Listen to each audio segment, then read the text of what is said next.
कल्याण हो।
कल्याण हो। भगवान जी का भी छोटा काम करते बैठे आपस में इसको बता रहा था।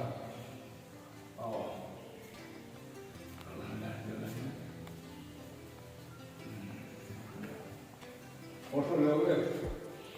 हाँ वीडियो। एक अंदर से ले लो, एक बाहर से ले लो। यहाँ से लोगे कि बाहर से लोगे? अंदर से भी लेके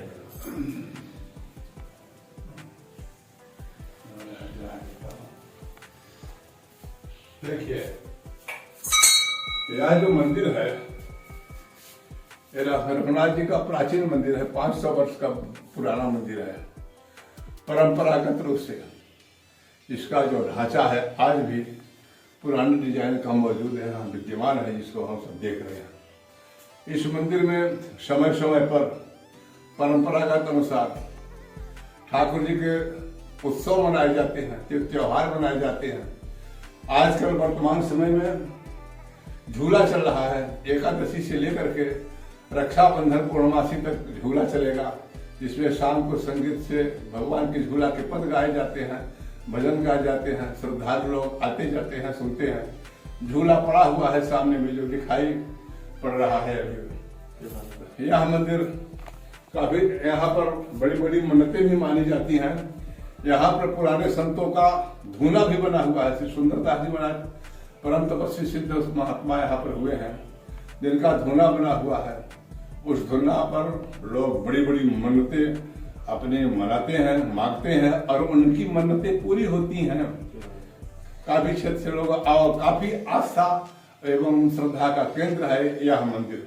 और बाबा जी का धूना श्री सुंदरदास जी महाराज जी पर अटूट श्रद्धा आज भी लोगों की मौजूद है।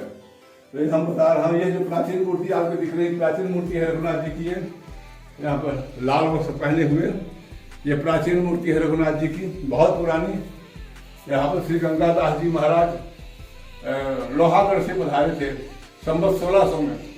ये और इस मंदिर की नींव रखी एवं रघुनाथ जी महाराज जी की उन्होंने स्थापना की। तब से यह मंदिर चल रहा है। इसका जो रिकॉर्ड है वो भाट की बही में लिखा हुआ है। भाट जो है हमको दिखाया, आकर के बताया। भाट इधर रहता है सिलेवाबाद साइड में, तो रूपनगढ़ में। उसके पास जो भाटों की बही होती है उसमें बहुत पुरानी भाषा में भाट लोग लिखते हैं। हमें दिखाया, हमको अवगत कराया और इस पर हमको जानकारी हुई। अब इसमें वर्तमान समय में मैं यहाँ रह रहा हूँ, ठाकुर जी की सेवा पूजा करता हूँ, सेवा कर रहा हूँ।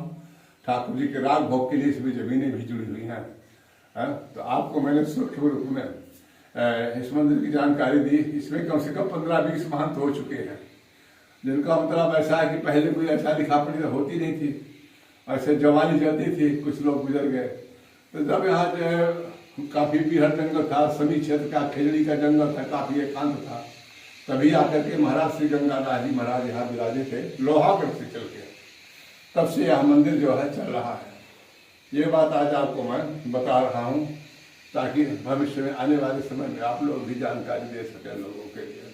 महाराज जी संतों का दिया हुआ आपका शुभ नाम बताइए। मेरा नाम श्याम नारायण दास है, महंत श्याम नारायण दास। वर्तमान समय में मैं यहाँ का सेवायत महंत हूँ, जो काफ़ी वर्षों से यहाँ रह रहा हूँ, करीबन 26 वर्ष से सन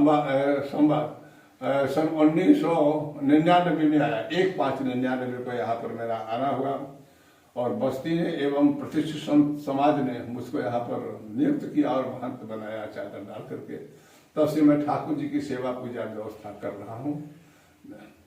महाराज जी, आपके जो सदगुरु है उनका नाम बता दीजिए। हमारे गुरु महाराज जी का श्री संत दास जी महाराज नाम, और प्रयागराज में थे, वो गुजर चुके हैं सन 96 में। अब उनका शरीर नहीं रह चुका है। यूपी से? हाँ, उत्तर प्रदेश प्रयागराज से थे। अब वो नहीं रह गए। तो महाराज जी, आप अखाड़े से जुड़े हो या फिर? हाँ, हमारा अखाड़ा भी लगता है। हमारा हरव्यासी महानमाणी अखाड़ा लगता है। तो हमारे अखाड़ा संतों के सब अलग अलग संप्रदाय के अलग अलग होते हैं। रामानंदी व्रत के वैष्णव के अखाड़े अलग हैं, दिगंबर, निर्माणी, निर्मोही। उस निर्मोही अखाड़े के अंतर्गत एक हरव्यासी महानमाणी अखाड़ा था, उसके अंतर्गत मैं हूँ। तो ऐसे में हरे संप्रदाय के अखाड़े हैं जो कुंभ में आने पर लोगों को सब अलग अलग जगह पर दिखाई पड़ते हैं, कौन किस संप्रदाय का नागा है, कहाँ कौन अखाड़ा है। सब वहाँ पर गवर्नमेंट की तरफ से अखाड़ों को पूरी बंदोबस्त व्यवस्था की जाती है और सबके दर्शन होते हैं। विशेष जानकारी के लिए कुंभ अखाड़ों की, कुंभों में पधारेगी तब पूरे भारत वर्ष से देश विदेश से संत महंत पधारते हैं, तो पूरी जानकारी वहाँ मिल जाएगी। यहाँ पर हम बताएंगे भी तो आप भूल जाएंगे। तो महाराज जी, आप किस आयु के अंदर संत बन गए? मैं करीबन 14-15 साल का अवस्था थी उस वक्त मेरी। तब मैं विरक्त हुआ, महात्मा की सेवा करता था, छोटे पद से ही आता जाता था। तब से मेरी भगवान के प्रति लगन लगी और लगन लगते लगते बढ़ती गई और मन भगवान की तरफ आकर्षित हो गया। तब से मैं विरक्त ही चल रहा हूँ। और अब तो थोड़ी सी अवस्था और। आप गृहस्थी में नहीं हो सन्यासी? मैं विरक्त साधु हूँ, मैं गृहस्थी नहीं हूँ।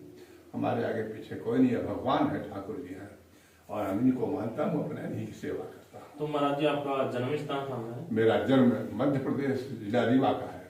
मध्य प्रदेश और जिला रीवा और तहसील मऊगंज। जो तहसील मऊगंज अब डिस्ट्रिक्ट बन चुका है, अभी नया बन गया, मऊगंज जिला हो चुका है। पहले नहीं था, जन्म हमारा रीवा का ही था। रिकॉर्ड जो पुराने मिलेंगे रीवा के ही मिलेंगे, रीवा के नाम से ही, लेकिन अब वो परिणित हो गया मऊगंज के नाम से। हाँ, संभाग रीवा ही रहेगा। रीवा जिला से कई जिला बने हैं, सीधी बना है, सतना बना है, यहाँ चित्रकूट तक था, बहुत बड़ा संभाग था, रियासत था, राजा महाराजा थे वहाँ। तो महाराज, इतनी दूर से आप यहाँ गए तो? मेरा कोई अनुपानी था यहाँ पर, कोई पुनर्जन्म का संस्कार था, या ठाकुर जी को मेरी सेवा लेनी थी तो मुझको बुला लिया इन्होंने। यहाँ के पूर्व महंत गुजर गए थे, उनका कोई उत्तराधिकारी नहीं था, तो गांव वालों ने व्यवस्था श्री राघवाचार्य जी महाराज से निवेदन किया, महाराज कोई साधुदेव श्री महाराज जी का, और हमारा काफी संपर्क था, प्रेम था। तो महाराज जी ने हमारा नाम बताया और कहा, भाई अगर आपको जरूरत तो उनको बुलवा लो। हमको बुलवाए। फिर यहाँ पर सब संत आए, श्री नारायण दास जी महाराज त्रिवेणी धाम के पधारे, राघवाचार्य जी महाराज, अन्य संत महंत क्षेत्र के, शेखावाट क्षेत्र से और दूर से आकर के मुझको नियुक्त महंत किया यहाँ पर। और गाँव वाले कहते सब समाज की ओर से मुझको मान्यता दी गई। तब से मैं यहाँ ठाकुर जी की सेवा कर रहा हूँ, रह रहा हूँ, संभाल रहा हूँ मंदिर को। तो आपके महाराज शिष्य भी है? अभी हमारा कोई विरक्त शिष्य नहीं है। कोई उत्तराधिकारी? उत्तराधिकारी भी हमारा कोई नहीं है। अब देखो किसको ठाकुर जी किससे सेवा लेंगे, कौन होगा ये नहीं कह सकता। ये ऐसी बात है। हाँ। तो महाराज जी, असली पूजा क्या है ये बता दीजिए। असली पूजा भगवान राम की पूजा है, ये विराजमान है। असली पूजा भगवान की उपासना, भगवान की पूजा, भगवान का ध्यान, भगवान का कीर्तन, भगवान के नाम की कथा सत्संग, यही उद्देश्य संतों के हैं, यही पूजा है भगवान की। और मंदिर में यही काम होता है, पूजा सेवा अर्चना। तो जैसे रामायण में लिखा है कि बड़े भाव के मानव स्तन भाव, सारे के सारे ग्रंथ निभाओ। तो मानव जो हमें दही मिली है, तो उससे उसका कल्याण कैसे होगा? मानव शरीर का कल्याण तो भगवान की उपासना पूजा से होगा। इसीलिए कहा गया है कि यह 84 लाख योनि होती है। हमारे ग्रंथ बताते हैं, शास्त्र बताते हैं, वेद पुराण सब बता रहे हैं। ये सबसे उत्तम देही, सबसे श्रेष्ठ जो योनि है वो मानव योनि है, क्योंकि मानव योनि के द्वारा सारे कर्म किए जाते हैं। मानव हर वस्तु का निराकरण कर सकता है। मनुष्य हर जीव को अपने वश करने करने सक्षम है। मानव परमात्मा को प्राप्त करने में सक्षम है। मानव परमात्मा को प्रकट कर सकता है। मानव जो सोचा नहीं होगा वो भी कर सकता है। मनुष्य हर कार्य करने में सक्षम है। और जीव सक्षम नहीं है हर काम करने में। अब जैसे आप खोज करते हुए यहाँ आ गए, लेकिन एक पशु को बता दो तो फला जगह चला जाओ आया, उसको पता ही नहीं आ सकता है। अब मनुष्य को केवल पता सुन ले, वो तो सुन करके ही पहुंच जाएगा, पता लगा लेगा। तो मानव जीवन बताइए, जो ग्रंथ में हमारे भगवान की उपासना पूजा बताया गया है, तो मानव जीवन से हम करते हैं तो उसकी फल की प्राप्ति भी हमको होती है और सबको मिलती है। अच्छे कर्म करने का फल तो अच्छा ही मिलेगा। जब भगवान की आप पूजा करेंगे, सेवा करेंगे, तो आप जो है अंत में जाकर के भगवान में विलीन हो जाएंगे। इसका प्रमाण भी है मीरा जी का। मीरा जी ने जाकर द्वारिकापुरी भगवान श्री कृष्ण में विलीन हो गई।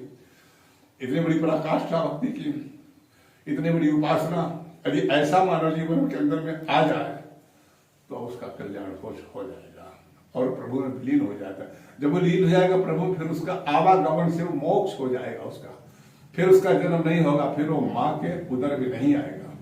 जैसे कहते हैं कि पुनरपि जन्मम पुनरपि मरणम पुनरपि जननी जठरे शयनम, जन्म लेना, मरना, फिर माँ के उदर में आकर गर्भाशय में आना, और वहां पर शयन करना काफी महीनों तक, 9 महीने तक। तो कहने को मतलब कि यदि पवित्र मन से वो परमात्मा की आराधना करता है तो वो आवागमन से उसका मोक्ष हो जाता है। ये उसको इस प्रकार की यातनाएं, जन्म लेने की, मरने, जब जन्म लेने मरने में बहुत कष्ट होता है। जन्म लेते समय जीव को बहुत तकलीफ होता है, मरने में भी छटपटा के मरता है, तड़फड़ा के मरता है। तो यदि सच्चे मन से भगवान की आराधना किया है तो जन्मते समय और मरते समय उसको कष्ट नहीं व्यापेगा, सरलता ही सीधे से उसका शांत हो जाएगा शरीर। तो महाराज जी, ये मोक्ष और स्वर्ग अलग अलग है या एक ही? नहीं, मोक्ष तो ऐसा है, मोक्ष उसे कहते हैं कि आवागमन से वो मुक्त हो जाता है, उसको मोक्ष कहते हैं। गीता में भगवान ने कहा, अर्जुन से कहा कि मैं जो हमारी उपासना करता है और हमारे लिए ध्यान लगाता, हमारा ध्यान करता है, हमारे लिए दौड़ता है, वह व्यक्ति आवागमन से उसका मोक्ष हो जाता है और वह फिर कभी जन्म नहीं लेता है, वो ब्रह्म का रूप हो जाता है। और स्वर्ग जाते हैं जो ज्यादा दान पुण्य करते हैं तो वो स्वर्ग जाते हैं। तो स्वर्ग में जाकर के वो भोग भोगते हैं। जैसे आपने जो कर्म है अच्छे के दान किया है, पुण्य किया है, अन्न दान किया है, लोगों को खूब खिलाया है, खूब दिया है, तो आपको धन संपत्ति खूब मिलेगा, वहां खूब खाएंगे पिएंगे। लेकिन जब पुण्य क्षीण आपका हो जाएगा तो फिर मृत्यु लोक में आपको आना पड़ेगा जन्म लेने के लिए। देवता तो कुछ ही समय के लिए होते हैं, देवता स्वर्ग लोक में तब तक ही रहते हैं जब तक कि उनका पुण्य रहता है और किए हुए पुण्य का फल प्राप्त करते हैं। तो जो भगवान के भक्त होते हैं तो स्वर्ग नहीं चाहते हो, वो तो केवल परमात्मा को जानते, परमात्मा की उपासना करते, उसमें विलीन हो जाते हैं। और देवता भी मनुष्य बनता है, फिर कर्म करने के लिए मृत्यु लोक में ही आता है वो। और फिर जब तक लोग परमात्मा की प्राप्ति नहीं करेगा तो आता जाता रहेगा। कहीं मान लीजिए बिगड़ गया उसका कर्म तो जाके अधोगति में चला जाएगा, नरक में चला जाएगा। अब भैंस बने कि बैल बने कि गधा बने कि आपके नाली का कीड़ा बने, क्या बनता है उसके कर्मों के अनुसार है। जैसा कर्म किया होगा वैसा फल पाएगा वो, ऐसा है। एड्रेस बता दीजिए महाराज जी, यहाँ जो कोई आना चाहे, यहाँ आना चाहे तो यह जयपुर जिला में है। जयपुर जिला में ग्राम बधार है, ट्रेन से आना है तो यहाँ पे ये जो रेवाड़ी फटल चलता है तो ये रैनवाल और रिंगस के बीच में स्टेशन भी है यहाँ आने का। और जयपुर से सीधे बस आती हैं, खाटू से बस आती हैं, सीकर से बसें आती हैं, रैनवाल साइड से आती हैं, चारों तरफ से आती हैं। यहाँ रेलवे स्टेशन भी है और बसें भी आती जाती हैं, संसाधन है। जिला जयपुर में है ये, गांव बधार, गांव पोस्ट दोनों है यही। यहाँ पूछने पर भी लोग बता देंगे जयपुर डिस्ट्रिक्ट में। यह स्थान जो है राजस्थान स्टेट के अंतर्गत आता है। राजस्थान में जयपुर जिला है, जयपुर गांव बधार है। मंदिर का कोई विशेष नाम है? रघुनाथ जी का बड़ा मंदिर के नाम से जाना जाता है। कोई भी व्यक्ति आसपास के गांव को भी बता देंगे रघुनाथ जी का पता। कोई महाराज जी कोई दर्शकों को कुछ कहना चाहे? दर्शकों के लिए आशीर्वाद है उनका कल्याण हो। सर्वे भवन्तु सुखिनः, सर्वे सन्तु निरामयाः, सर्वे भद्राणि पश्यन्तु मा कश्चित् दुर्भाग् भवेत्। सभी सुखी रहे, सब चरित्रवान रहे, किसी को कोई कष्ट नहीं हो, यही संदेश है। सभी भगवान की उपासना करो, अपने कर्म का पालन करो, माता पिता की सेवा करो, जीवों की रक्षा करो, यही संदेश है हमारा।